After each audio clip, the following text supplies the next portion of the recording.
Imagine a box so cursed that every person who touches it experiences nightmares, health issues, and even brushes with death.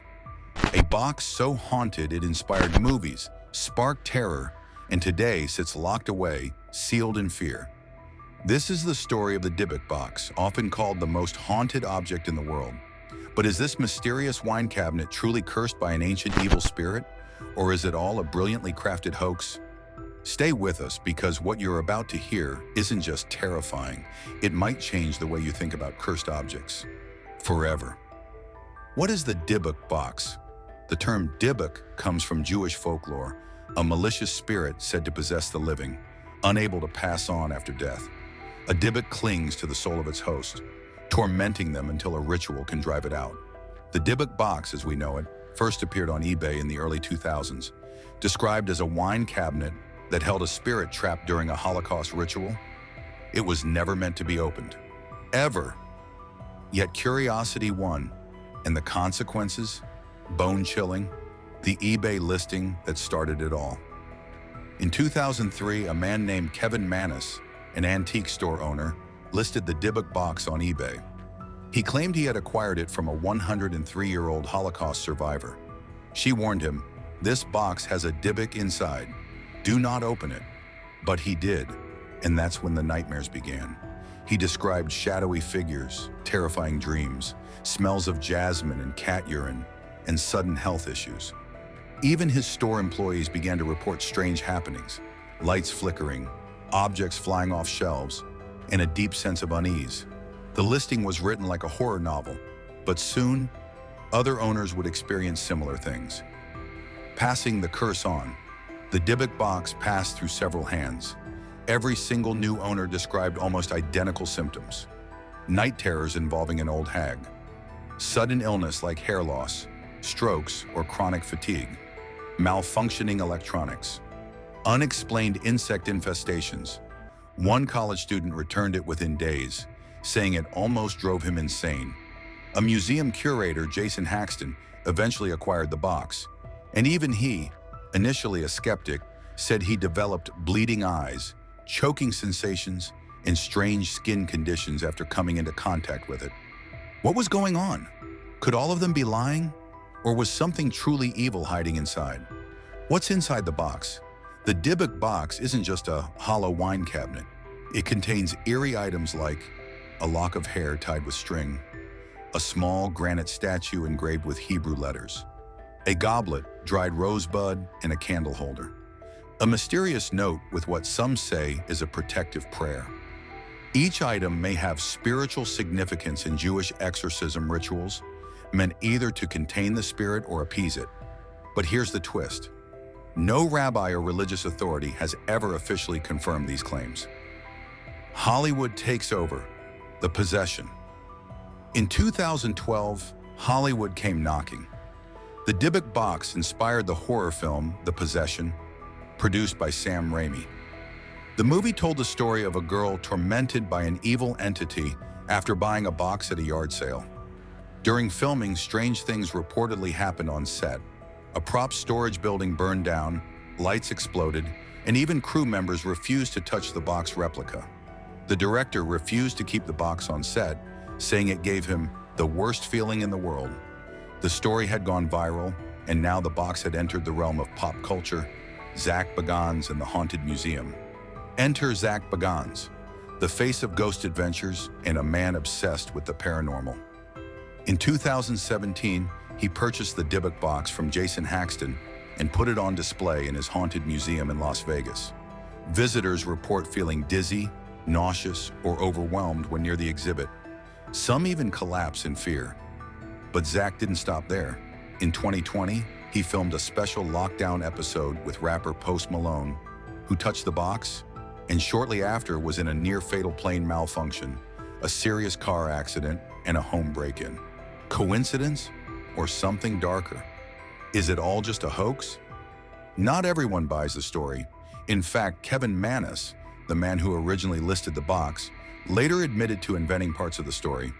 He claimed he created the box's legend as an experiment in storytelling, crafting a horror experience that mimicked folklore and fear. But here's the thing, He still won't say how much is fake and how much is real. And others who've encountered the box insist their experiences were genuine. So, was the Dybbuk Box a masterclass in viral horror? Or did Manus accidentally invoke a real entity by creating a vessel of fear? Psychological power or supernatural force? Science offers another perspective. Paranormal experts suggest that belief itself is powerful. This is known as the nocebo effect, where the expectation of harm causes real symptoms. Could it be that the Dybbuk Box doesn't hold a spirit, but projects fear into anyone who believes in it? Others argue that if enough people put emotional energy into an object, it can create a tulpa, or self-manifesting entity. Has the Dybbuk Box become haunted simply because we believe it is? YouTubers and TikTok, the legend lives on. In recent years, social media exploded with stories of people buying Dybbuk boxes off eBay. YouTubers cracked open supposed haunted boxes, many filled with creepy dolls, red wax, or bones, but none of them seemed to match the original. Still, views skyrocketed and the myth grew. Whether real or not, the Dybbuk Box has become a modern digital age ghost story, passed down not through whispers but through viral clicks. What if it's real? Let's entertain the possibility. If the Dybbuk Box truly holds a malicious spirit, what happens if it's open fully, without protection? What if someone tries to destroy it? Will the spirit be freed, or will it lash out even harder? Even those who claim it's fake refuse to tamper with it today. That says a lot, doesn't it? So ask yourself, if someone handed you the Dybbuk Box right now, would you dare open it? The cursed chain of ownership. What makes the Dybbuk Box even more disturbing is the unrelenting pattern of fear it creates. No one keeps it for long. Each owner becomes so disturbed, so mentally and physically affected, that they scramble to get rid of it. One man even buried the box in a secret location, only to dig it up days later after experiencing visions of a faceless woman telling him to return it to the world. These aren't just rumors. Owners have written journals, made videos, and documented sleepless nights, hallucinations, and brushes with death. It's not just the box, it's the cycle. Every time it changes hands, it leaves behind a trail of destruction, fueling its dark mythology and solidifying its cursed legacy. The box that never stays quiet. Even when sealed behind glass, the Dybbuk Box is said to whisper. Museum guests claim they hear murmurs or tapping sounds when standing near it. Security guards refuse to do rounds alone in the room where it's kept. One guard reported hearing scratching on the glass when no one else was around. Is it sound distortion, imagination, or something else? Paranormal investigators using EMF readers and spirit boxes have captured strange fluctuations and distorted voices around the cabinet. Whatever is inside, it doesn't seem dormant. It watches, it listens, and as many fear, it waits. Rituals gone wrong. According to some versions of the tale, the original Holocaust survivor who sealed the Dybbuk Box attempted a binding ritual, locking the spirit inside after it attached itself to her family. But rituals, especially when rushed or incomplete, can leave spiritual loopholes. The box may not be fully sealed, and that's what terrifies most experts. In Jewish mysticism, binding a dybbuk is considered dangerous. If done improperly, the spirit can become more aggressive, more unstable. So if Kevin Manus disrupted the seal by opening the box, could he have unknowingly unleashed a fragmented force? Not a complete entity, but something broken, chaotic, and vengeful? The real victims of the curse. We often talk about the box's owners, but what about those near the box but unaware of its presence? Several accounts mention roommates, loved ones, or co-workers developing mysterious illnesses, experiencing insomnia, or becoming depressed after exposure. The curse seems indiscriminate. Touch the box or just live near it, and you're at risk. This broad reach gives the Dybbuk Box a terrifying trait. It doesn't need belief to harm you. Even skeptics, once exposed, have reportedly suffered. If that's true, then it's not just a haunted object. It's a contagion of fear that infects through presence alone.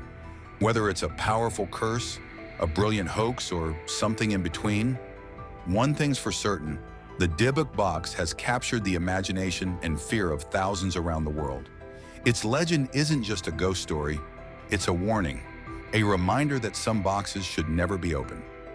So next time you find an antique with a strange history, ask yourself, is curiosity worth the curse? If this story sent chills down your spine, don't forget to like, subscribe, and hit that notification bell for more deep dives into the world's creepiest mysteries. Got a haunted tale of your own? Drop it in the comments below. We might feature it in our next video. Stay curious, but stay safe. Until next time.